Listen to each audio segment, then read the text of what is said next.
She was once called the Queen of Wellness until her 9-year-old son collapsed on a playground and she vanished. 3 years later, a single letter pulled her back, not to reclaim her empire, but to confront a lie signed with her name. The photograph sat crooked on the mantel. A boy of 9, all teeth and laughter, held a paper plane in one hand and a dandelion in the other. His name had been Sam, and the moment captured was the last time Mia had heard him laugh. After that, laughter became a foreign sound, like a language she once spoke but forgot. It had been 3 years since the accident. 3 years since she'd walked away from the empire she'd built brick by brick with blood, caffeine, and an iron will.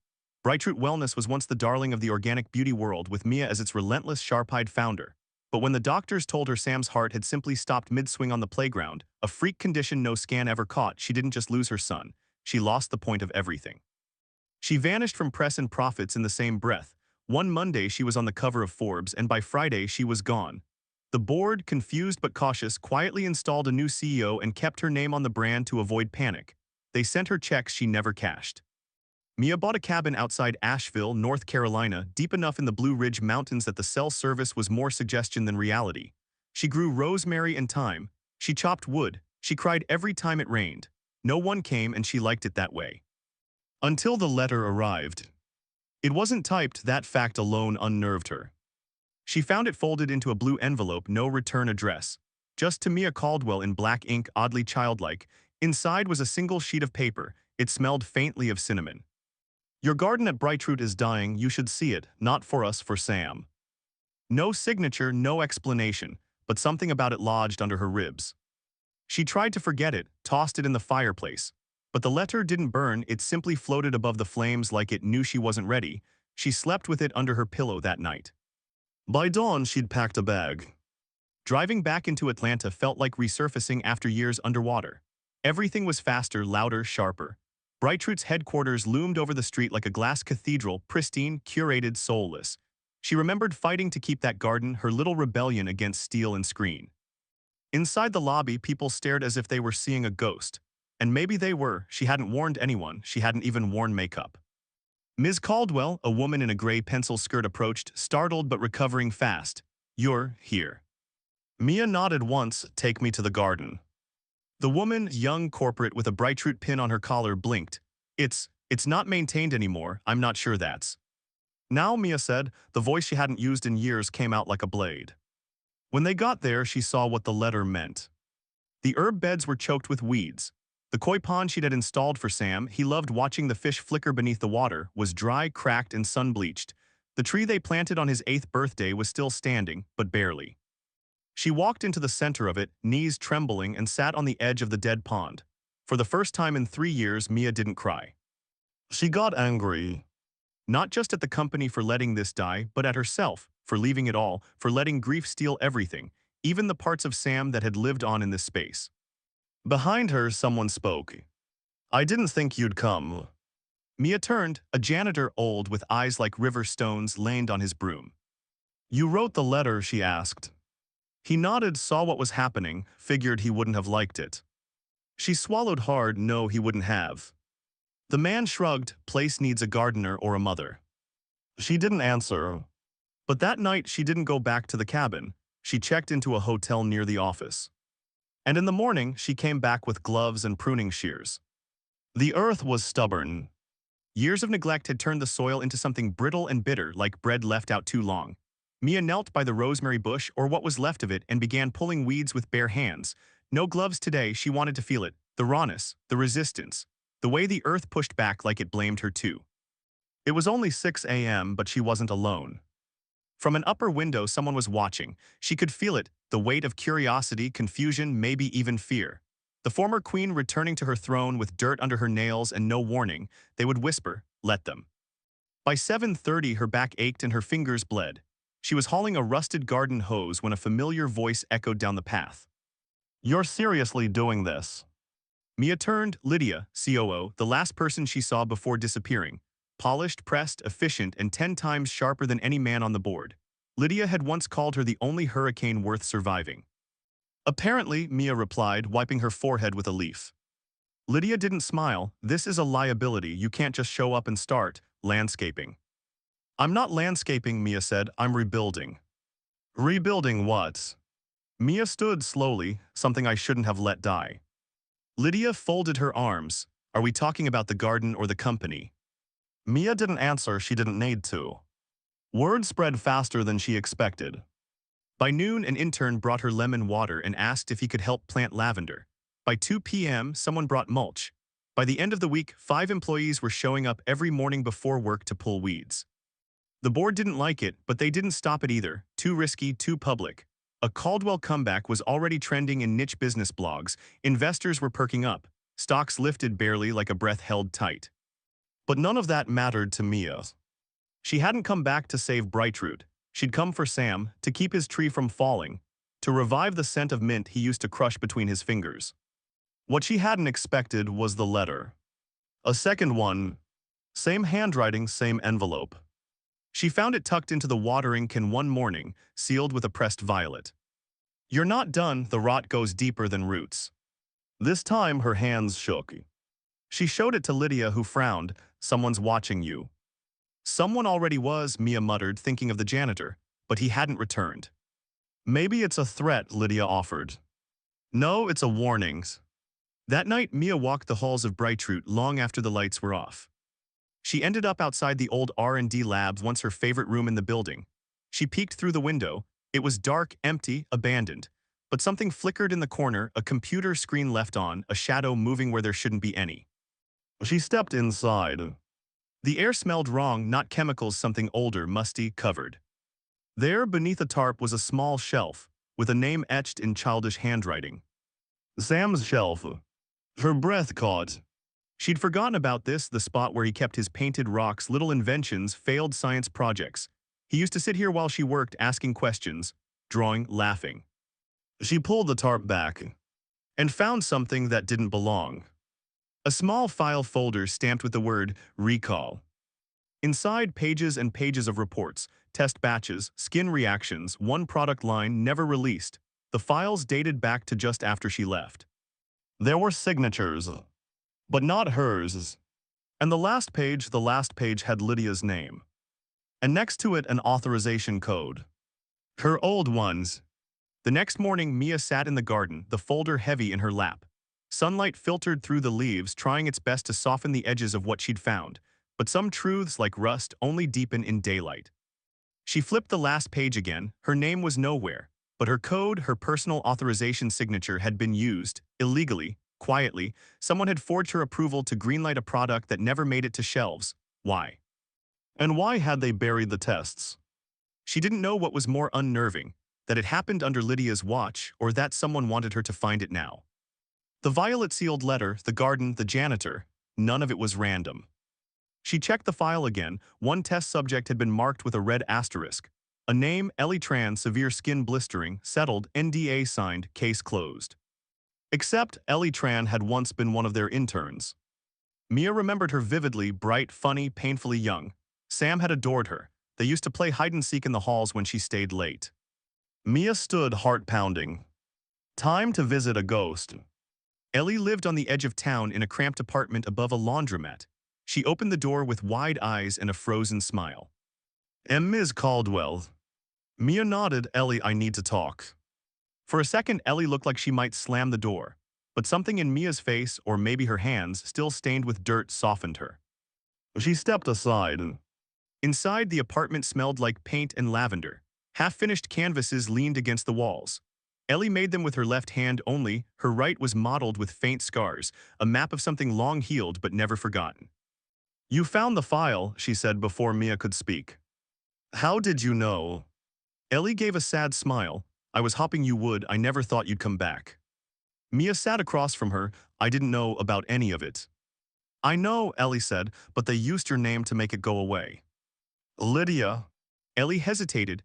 She didn't want the formula released, but someone else did, a board member. He said it had massive upside. Natural retinol compound, faster absorption. Only needed one more trial round. I was that round. Mia closed her eyes. Why didn't you go public? They paid me a lot. My mom had cancer. I needed it. Ellie looked away. But someone else sent me a letter a month ago, said you were coming back, said it was time. Mia's pulse kicked. Do you have the letter? Ellie pulled out a drawer. Inside was a blue envelope. Cinnamon scent, same handwriting, different message. She'll make it right, but only if you help her remember what they stole. Ellie stared at it. What did they steal, Mia? Mia answered without thinking. More than just a name. Back at Brightroot, the walls seemed thinner, shadows longer. She walked into Lydia's office without knocking. I need to know the truths. Lydia looked up slowly, no surprise in her eyes. Which part? You used my code for the recall batch. I didn't. You signed off on it. Lydia sighed, folding her hands. It was Peter Langston. He wanted a quick product win. I said no. He said he had your approval. When I questioned it, he showed the signature, the code. I thought, maybe you gave it to him before you left. Mia shook her head. I didn't. I know that now. They sat in silence. You were grieving, Lydia said softly. And the company, it was like a hive after you left. No queen, just chaos. Everyone wanted control. Why didn't you tell me? Lydia looked up. Would you have come back? That silenced her. Mia stood, fists clenched. Where's Peter now? Lydia exhaled. Retired, bought a vineyard in Oregon, but I can get his number. No, Mia said, I'm flying there. Lydia blinked. You're serious? I let people build a lie with my name, Mia said. I'm not letting it stand. She walked out. But as she passed the garden again, something stopped her cold. On Sam's tree, someone had tied a ribbon. Blue satin. And pinned to the trunk a photo. It was her. With Sam. Taken from behind on the day of the accident. She hadn't known anyone else was there. The air in Oregon was different, thinner, cooler, with a hint of damp soil and fermenting fruit. Mia hadn't been on a plane in 3 years. She'd almost forgotten how the world looked from above, orderly, distant, like grief couldn't reach that high. Peter Langston's vineyard wasn't a business. It was a monument. Rows of vines curved along the hillside like veins, and the tasting room looked like something pulled from an architecture magazine. Sleek wood, floor-to-ceiling glass, soft jazz playing from invisible speakers. Peter greeted her himself. White linen shirt, tanned, healthy, grandfatherly now. He smiled like nothing in the world had ever gone wrong. Mia Caldwell, I didn't think I'd ever see you again. He extended his hand. She didn't take it. Let's not pretend we're old friends. Peter raised an eyebrow but gestured to a table overlooking the vines. Fair enough, wine. I'm not here to drink. No, I suppose not. He poured himself a glass anyway and sat down. Then what do you want? An explanation. Peter swirled the wine. You're going to need to be more specific. You used my authorization code. You pushed through a product that failed safety trials. You let a young girl get hurt. He didn't flinch. You left. The company was vulnerable. I did what I thought was best for the shareholders. You forged my name. Peter sighed, leaned back. It wasn't personal, Mia. We needed momentum. And let's be honest, no one was expecting you to come back. You were lost. Her hands trembled under the table. I should have reported it, he continued. But by the time we paid her off, it was buried. No one cared. I care, Mia said. Peter raised his glass. You always did. That was your weakness. Something in her snapped. You think this is about weakness? A boy died, Peter, my son, and while I was picking up pieces of my life, you were playing God with my company. His expression flickered. I didn't know about your son. No, you didn't care. He stood, voice still calm but cooler. You can yell, threaten, dig up files, it doesn't matter. The statute's passed. The board won't reopen the case. And you're just a ghost who walked in from the past. Mia stared at him, hatred bubbling just beneath her skin. Then she said quietly, you're wrong about one thing. Peter tilted his head. I'm not a ghost, I'm the storm you thought passed. Back in Atlanta, Lydia was waiting on the tarmac. You look like you haven't slept, she said. I haven't, Mia replied. We're going to blow it up. Lydia blinked. Blow what up? The story, Ellie's file, the forged documents, everything.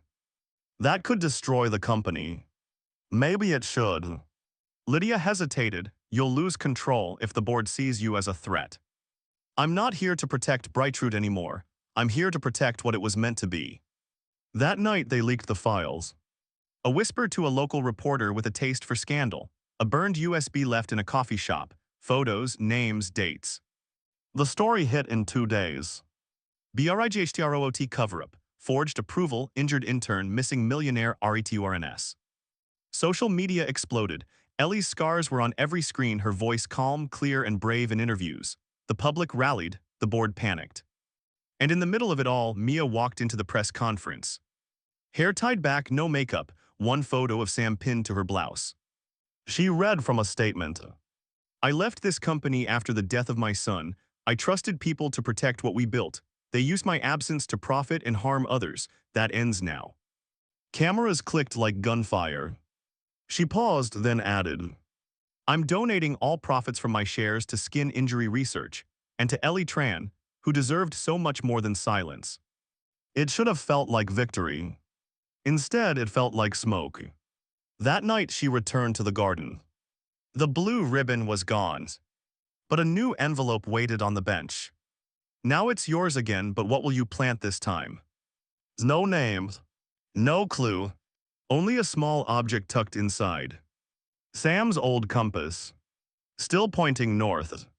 The compass lay in her palm, worn and smudged, its brass edges dulled by time and fingerprints too small to be her own. Sam had carried it everywhere the summer before he died. He said it helped him find treasure. He believed north always pointed to something good. Mia stared at it long after the sun set. North, in this case, pointed back toward the building Brightroot, or what was left of it. The fallout came hard and fast. Peter Langston vanished from public life within 48 hours. His vineyard shuttered, lawyers circled, and one board member resigned before breakfast Monday. The media treated Mia like a fallen hero returning from war, wounded but noble. Every outlet wanted the exclusive. Every former critic now praised her courage. She ignored them all. Her real work wasn't in press releases. It was in the gardens. They started rebuilding the R&D wing with glass ceilings and open walls, letting the light flood the place Sam used to sit. The new lab would carry a nameplate, the Sam Caldwell Center for Safe Innovation. Employees volunteered in droves to help. Engineers, marketers, even custodians. Each of them planted a herb or flower in the garden, their names inscribed on small wooden signs. It became something different now, not just a patch of green but a living archive. Ellie visited weekly. Sometimes she brought cookies, other times paint. She asked once, do you still think about leaving? Mia looked up from a bed of lavender. Every day, but the difference is now I stay anyway. She hadn't heard from the mysterious letter writer since the compass arrived. No more notes, no blue ribbons, no silent photos. Until the board meetings.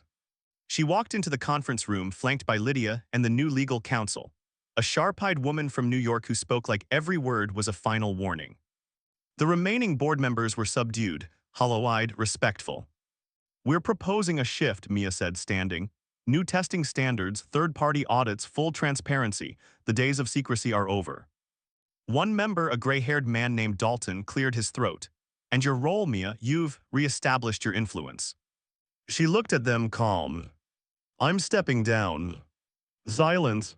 I've done what I came back to do, but if I stay, the company stays about me. This isn't about me, not anymore. Dalton's brow furrowed, then who will lead? Mia turned to Lydia, she will. Lydia flinched. Mia. You were the only one who didn't break, Mia said. You didn't protect me, you challenged me, that's what leadership is. Lydia's eyes brimmed with something unspoken. She nodded once. A vote was held, it passed unanimous. Mia walked out lighter than she'd felt in years. The next morning, she found the final letter. Folded into the branches of Sam's tree, nestled like a bird's nest, blue envelope, cinnamon scent, no surprise. But this one was different. Inside, a Polaroid. It was of the garden taken from above, a drone shot perhaps, but there was something etched in the dirt just beyond the herbs. He'd be proud. There was no signature. But on the back of the photo, written in the same blocky, careful handwriting as all the notes. You brought him home. She sat down on the bench and finally cried, not the sharp, guttural sobs of a mother undone, but the quiet, steady tears of someone who'd been broken and chose, again and again, to build something from the pieces. Later that day, she hung the compass above the garden gate. Let it point wherever it wanted. She had already arrived. Fall crept in like a gentle visitor, scattering gold and rust across the Brightroot garden. The herbs had taken root again, thyme flourishing, basil tall and proud, even the stubborn rosemary now softening under care. Sam's tree, once skeletal and forgotten, bore new leaves, small ones but green, alive. Mia spent her mornings in silence, pruning, tending, listening. The garden didn't speak, not in words, but it breathed, it remembered. Lydia took to her new role like a born strategist. Under her leadership, Brightroot launched a new initiative, one rooted in education, outreach, and uncompromising safety. The lawsuits faded, the stock stabilized, but Mia never attended the launches. She watched from afar, content not to be the face of anything anymore. She declined interviews. She stopped answering emails. Her name became a chapter in business textbooks, a cautionary tale turned redemption arc. But to her, the legacy wasn't in the boardroom. It was in a child's compass swinging from a garden gate. One afternoon, she received a package. No note, no return address. Inside, a small wooden box, smooth, dark, handcrafted, and nestled within a flash drive. She hesitated, then plugged it in. Only one file, a video, security footage. Dated 3 years ago, the day Sam died. Her breath caught. The screen showed Brightroot's garden just as it had been, full, fragrant, pulsing with life. In the corner, a shadow moved. A child. Sam. She pressed pause. He was crouched beside the koi pond feeding fish, smiling, alone. Then another figure appeared. A janitor, the same one from before. The same man who gave her the first warning. Only this time he wasn't carrying a broom. He knelt beside Sam, handed him something small. They spoke. There was no sound, but Sam laughed. Then the man placed a hand over Sam's heart, not cruel, gentle, like a blessing. The footage cut out. Mia sat frozen. Her mind swam. Who was he? Why had he returned? Why had he vanished? She sent the file to a friend in tech, asked him to enhance it. When the call came, his voice was hushed. You won't believe this, he said. That man, there's no employment record, no ID, nothing, he doesn't exist. But I saw him, he talked to me. I believe you, the friend said, but the footage, it's like he was never there. She didn't sleep that night. Not out of fear, but something stranger. A quiet kind of peace. As if in some corner of the world someone had been watching, not to haunt, but to guide. Years passed. The garden remained. Ellie took over outreach. Lydia expanded to global operations. Brightroot was no longer a beauty company, it was a sanctuary, a statement, a home for those looking to heal, not just shine. Mia never returned to the cabin. She stayed in Atlanta, renting a modest house near the edge of the city, where trees still whispered and the garden called her back each day. On the 5th anniversary of Sam's passing, she hosted a small event. Just friends, former employees, survivors, people who remembered. She spoke once briefly. When we lose something, we think we have to let go to survive, but sometimes the only way through grief is to hold on to the right things, the living things, the things worth planting again. There wasn't a dry eye in the gardens. Later that evening, she found a child sitting near Sam's tree, a little girl with wild curls and paint on her hands. She looked up. Did you grow all this? Mia smiled. I helped, but it grows on its own now. The girl nodded solemnly. It feels like it remembers me. Mia knelt beside her. Maybe it does. The girl handed her something, a stone, flat and painted, a compass drawn in swirling blues. I found it under the tree, the girl said. It's yours. Mia stared at it. Not a sign, not a mystery, just a reminder of everything she lost and everything she found again. She closed her fingers around it and whispered, thank you. Not to the girl, but to the memory, to the gardens, to the boy who once believed north always led home.